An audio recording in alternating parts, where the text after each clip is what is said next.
Story tonight at 6. Parents of an 11-month-old girl are fighting to pass a bill that will grant children with disabilities access to organ transplants. Gracie Nobles spent several weeks in the hospital for congestive heart failure. 41 NBC's Jatrissa Wooten explains why they're fighting for children like her. Parents of Grace Noble were here at Georgia College bright and early this morning to present a new discrimination prevention law, a bill that they introduced to state lawmakers.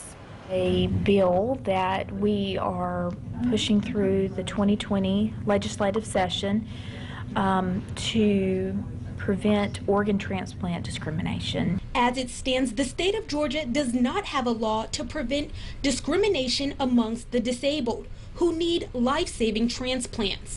Erin and David Nobles are working to change that. As of 2019, only 12 states have enacted this law, despite the fact that there is federal provision for protection. Little Gracie, born with Down syndrome, spent nearly 17 days in neonatal intensive care. At 3 months old, Gracie had a surgery to repair a hole in her heart, which was successful. Had she needed a transplant, her parents feel the infant would have been denied. She was on a lot of medicine that was damaging her kidneys. She was in congestive heart failure. Pneumonia. She had gotten a bout of pneumonia at one point.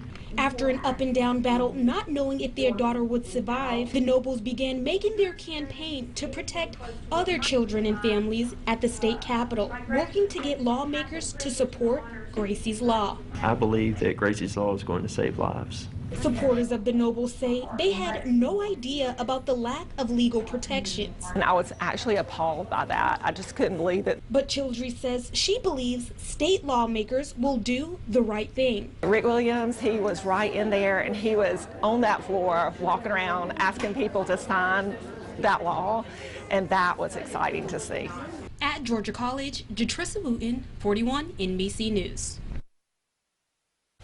Now, to follow little Gracie's journey, you can connect with the family's Facebook group at Gracie's Law.